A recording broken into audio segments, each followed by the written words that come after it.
All of us as Christians are called to encourage one another and to play our part in the mission of the church. And to think about that, I want to briefly explore Galatians chapter 2, verses 1 to 10, which tell us about the early days of Paul's public ministry.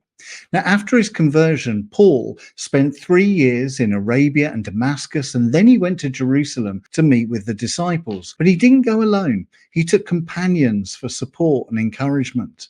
In Galatians chapter 2, verse 1, Paul tells us that he took Titus with him. Now, Titus was a distinguished saint in the Christian faith. He accompanied Paul on at least one of his missionary journeys and was left by Paul on the island of Crete to head up the church there. And after that, he went to Croatia before going back to be the first bishop of Crete. Now, he died on Crete, although his head was eventually taken to Venice, and it's now kept in St. Mark's, Venice, for those of you who may know that or have been there. But at this stage of his life, when Paul took him to Jerusalem, he was probably still fairly young in the faith.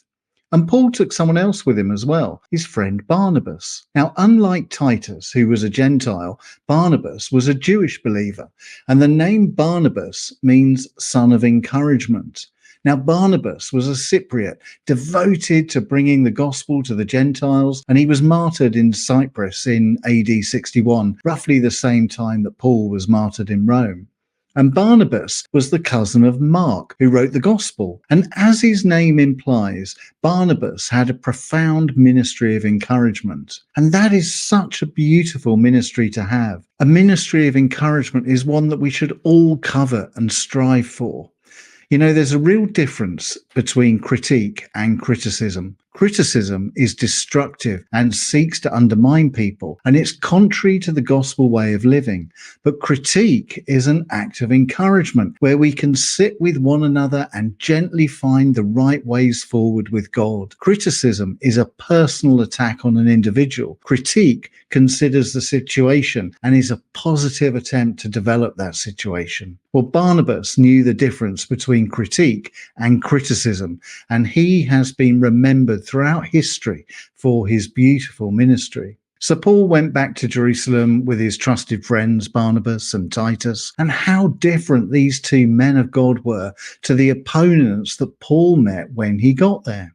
In verse 4, Paul mentions the false believers, although in the Greek the term for these people is far more insidious because Paul actually calls them false brothers.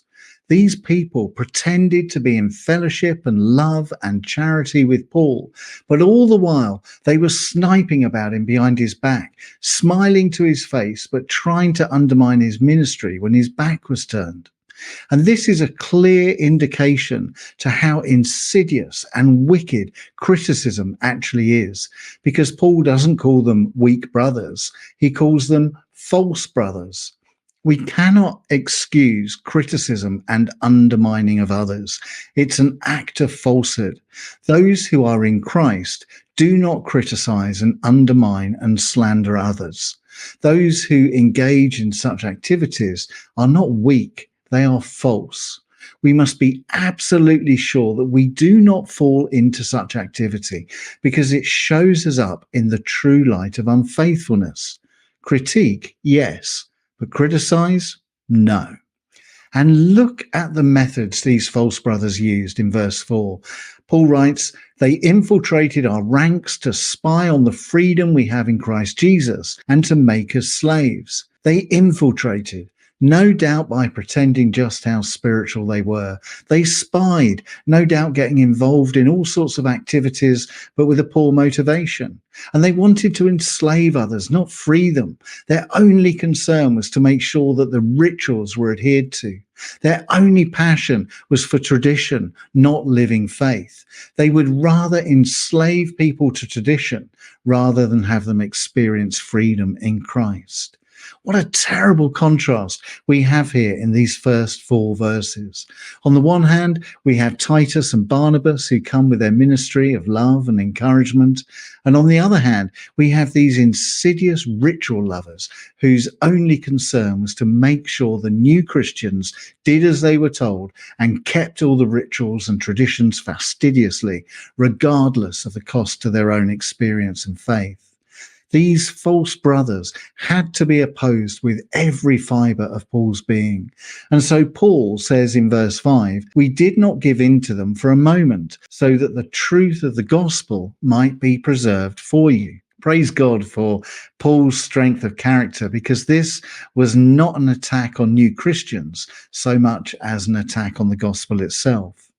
And so in verses 6 to 8, we come on to a description of Paul's ministry in relation to that of the other disciples.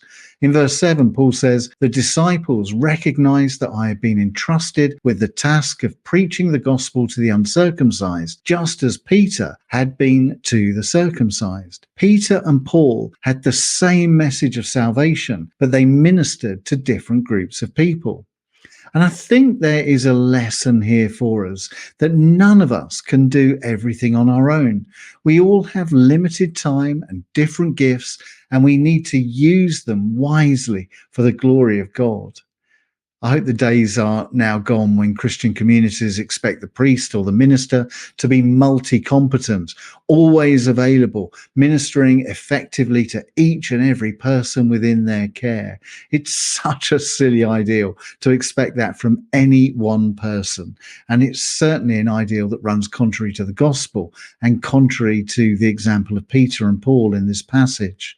No one person can minister to everyone or meet their need. So we need teams of people with specific interests to minister effectively into specific areas of church and community life. I cannot do everything myself. No one team can do everything itself, nor is it even biblical to try. The example of Peter and Paul to us in these verses is a division of labor that allows for the effective propagation of the gospel in the community, a division of labor that draws on our individual gifts and passions and is also born out of a desire to encourage one another in our tasks.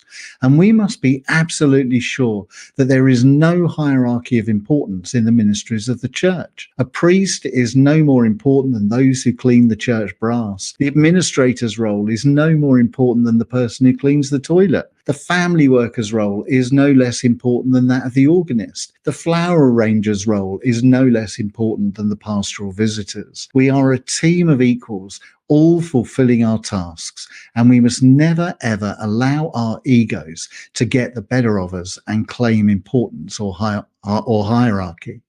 And that's what we see here in verse 9. "James, Cephas, and John, those esteemed as pillars, gave me and Barnabas the right hand of fellowship." There is no hierarchy in the kingdom of God, far less in the church. And anyone who seeks glory and honor for their ministry undermines the kingdom ministry. So what do we learn from this passage then? Well, we learn that all of us need the support of one another. Every Paul needs a Barnabas, and we need one another to support and strengthen and encourage one another. Who is your Barnabas? And who can you become a Barnabas to? What part do you have to play in the mission and ministry of your church? How can you avoid criticizing and make sure you replace that with healthy critique instead that seeks to build up? We are one body together. So let's each play our part in the kingdom work that God has called us to.